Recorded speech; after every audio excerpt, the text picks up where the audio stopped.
merupakan materi tentang menariknya hukum internasional di mata dunia.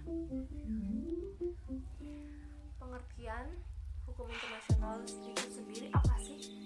Yaitu hukum internasional itu adalah bagian hukum yang mengatur aktivitas entitas berskala internasional.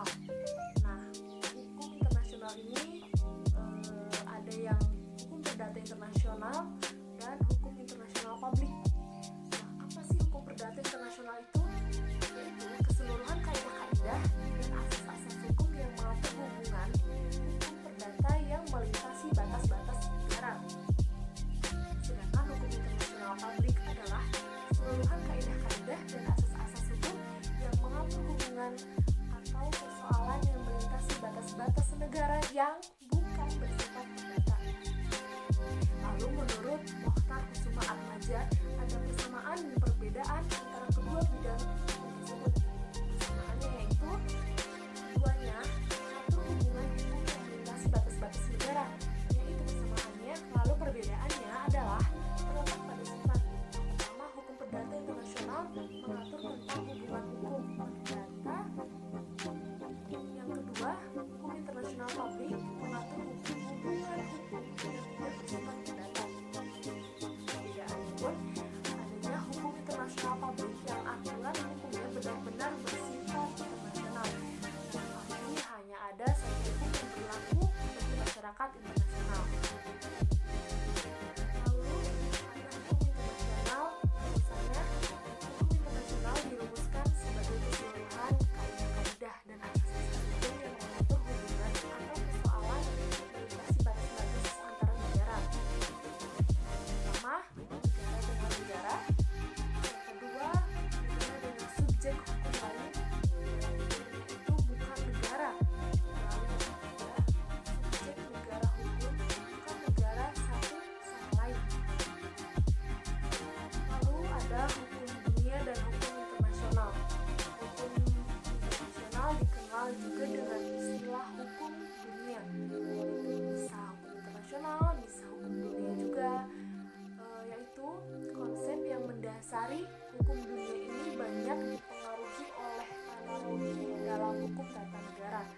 Menurut konsep ini, hukum dunia merupakan semacam negara federal dunia yang meliputi seluruh dunia. Nah, lalu lanjut sifat dan hakikat yang mengikat hukum internasional itu sendiri. Adapun 3 syarat hukum internasional yang harus dipenuhi, yaitu 1. Adanya masyarakat, yang kedua ada seperangkat aturan tingkah laku manusia dalam masyarakat, yang ketiga adanya persetujuan akan adanya kekuasaan dari luar yang memaksakan ditaatinya aturan hukum tersebut. Lalu teori hukum internasional, yang pertama ada teori hukum alam atau Hugh de Groot dan disempurnakan oleh Emmerich Vettel pada tahun 1714 sampai 1767. Menurut teori hukum alam, hukum internasional mengikat karena hukum internasional itu tidak lain daripada hukum alam yang diterapkan pada kehidupan bangsa-bangsa.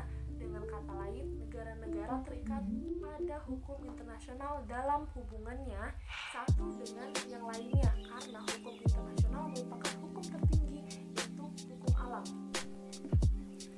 Lalu yang kedua yaitu ada teori kehendak negara menurut George Zelin dan Zon.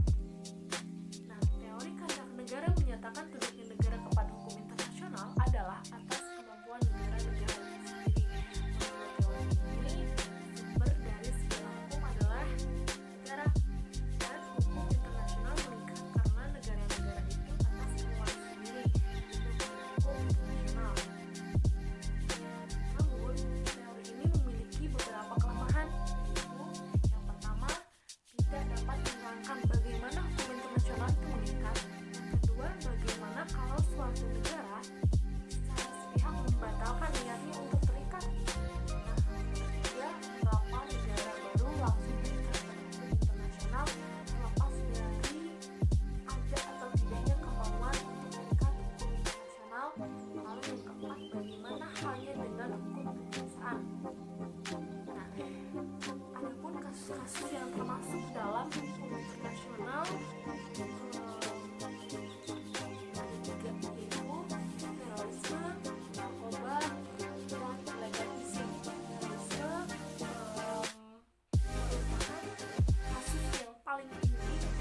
menyerang, akan tetapi hukum yang lemah tetaplah. Nah, hanya segitu materi yang bisa saya sampaikan, kurang lebihnya mohon maaf.